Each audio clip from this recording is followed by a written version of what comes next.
Hi, everyone, and welcome to another Trial Site News interview. I'm Brandon, your host, and today we'll be talking to Professor Norman Fenton, a retired academic researcher from the School of Electronic Engineering and Computer Science at Queen Mary University of London.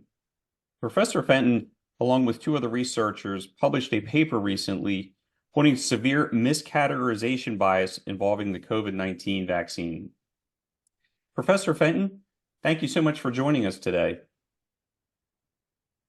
Yes, great to be here. Thanks for having me on.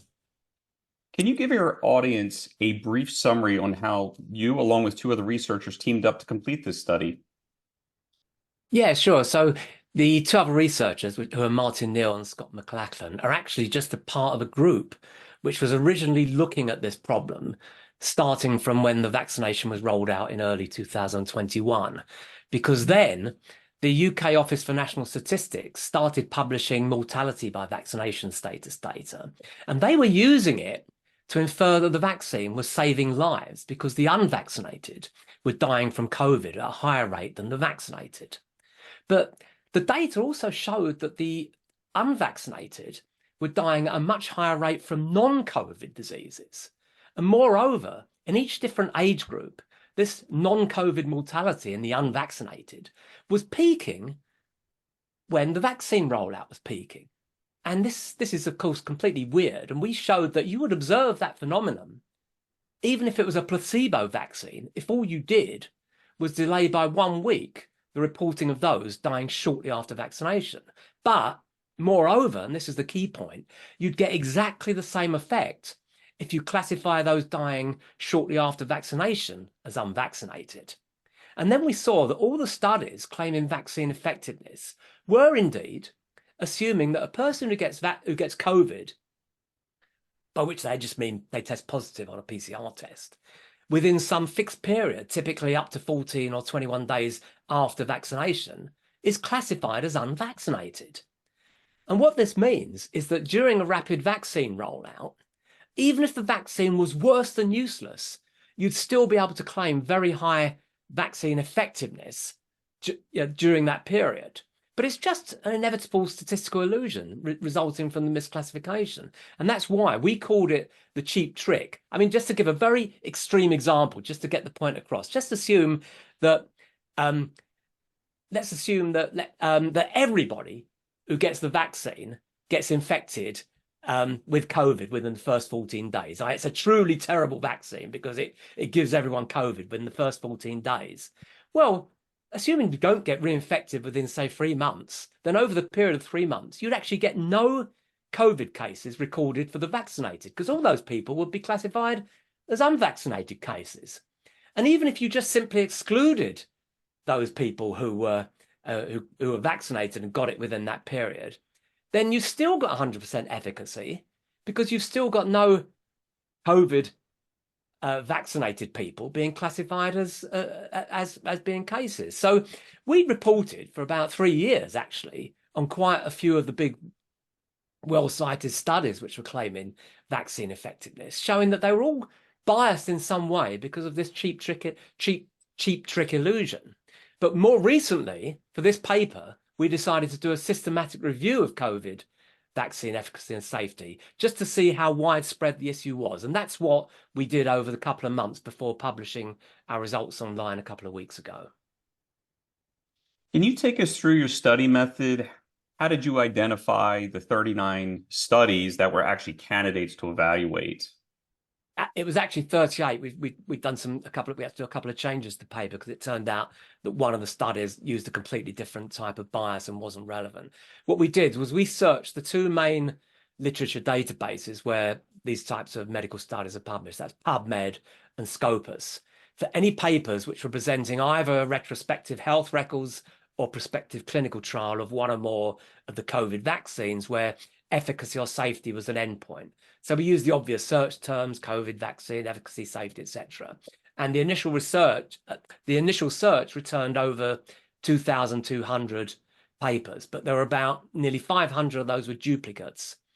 Now, after removing the duplicates and looking at the abstracts for any that were still ambiguous, we also did keyword searches for sort of relevant terms, participants, patients, administered doses, stuff like that.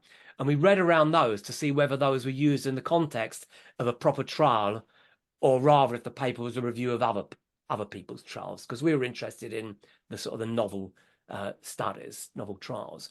And it turned out that only 34 presented a relevant study of vaccine efficacy or safety. Well, it's 35 when you exclude the one which wasn't particularly relevant. So 34, and then we found a further 4 papers through citation mining of the included papers. So that gave us the 38 papers, and we evaluated them for a range of aspects that included the manufacturer and type of vaccine, the control cohort comparator, was it a placebo or unvaccinated, primary outcomes, was it prevent infection, hospitalization, ICU admission, death, and also any potential conflicts of interest of the authors. And crucially, whether one or more types of this miscategorization selection bias, as we call it, were there. Now, I'm sure there are more studies that we missed because we're uncovering what's being hidden. So it's a bit like, it would be a bit like claiming, the FBI claim that they've rounded up all drug dealers, claim that we've really caught everything, because obviously there are still going to be others that we've missed. But the key thing is that the 38 papers include all of sort of the key well-cited studies and a few others that people have used to say, oh, this vaccine is great. It really saves lives and it stops infection, hospitalization, and all that stuff. I'm thinking some of our viewers may want clarification on this term. So just to be so everyone's clear on it, what is miscategorization bias, and there any different categories under this term? Yeah, we actually identified 5 types of what we call miscategorization selection bias, but the most important one is we just called miscategorization, and that's where during some arbitrarily defined period after vaccination, usually 7, 14, or 21 days, the vaccinated are categorized as unvaccinated. And after the first vaccination, the twice vaccinated are categorized as single vaccinated, within that selected period. Or after a booster, they're categorized as only twice vaccinated within that period.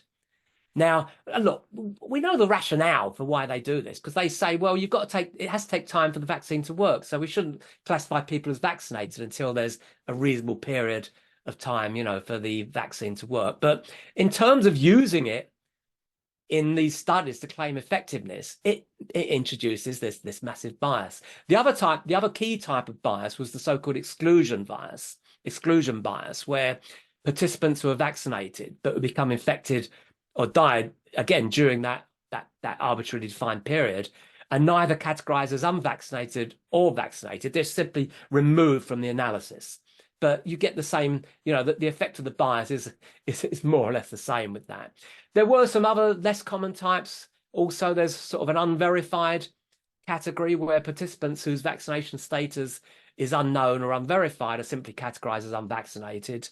Then you've got a couple of others, which are, the paper, if people want to see it, it's in the paper. But the most important ones are just the basic miscategorization and the exclusion bias. And I think the key thing is that every one of the studies used the basic miscategorization bias. 12 of the studies also used at least one of the other types. Can you take us through your 6-week simulations? So basically the process to calculate the effects of the selection bias? Yeah, so what we did was we simulated a hypothetical vaccination campaign starting at week 1 and completing on week 6, by which time 85% of the observed population were vaccinated at that time. Now, we chose that because that was what typically happened, for example, between January in the early months of 2021 in most Western countries. So that was representative of the typical initial vaccine rollout. And what we did was we considered the different scenarios, whether it was the 7-day, 14-day, or 21-day period in which the miscategorization or the exclusion were being applied. And we also did it with boosting. So in each main category, in each main scenario, then we used 2 alternative sub-scenarios. the case where one was where we just had the placebo vaccine, which is just a zero efficacy vaccine. It doesn't affect infection rates, so everybody is actually getting infected at exactly the same small rate each week. But you're then doing the miscategorization with the newly vaccinated. Or the other one was where they also did it with a negative efficacy vaccine. So we imagined a vaccine where actually the vaccinated suffer a slightly elevated infection rate compared to the unvaccinated. I say we also simulated a booster campaign. Now, ignoring the initial weeks, where obviously if you've got a 14-day misclassification period, you're counting all those vaccinated in that first 14 days as unvaccinated. Then obviously in that period, there's no vaccinated cases. So you're going to show 100% efficacy. But of course, nobody does that. So you're looking at after that period of the 1, 2, or 3 weeks, right?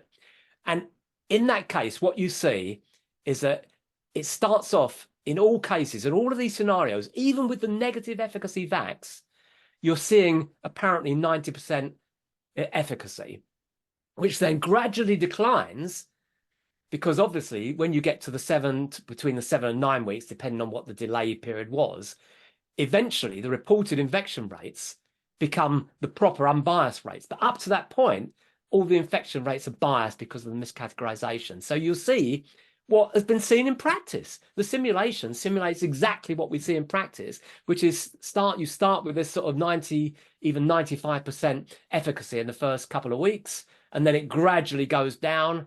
And then, hey presto, it's time for the booster because it's no longer effective. And with the booster campaign simulation, again, we were just seeing the same high efficacy in the first few weeks. It's basically just like a wave. You just get waves. And again, that's exactly what was seen, for the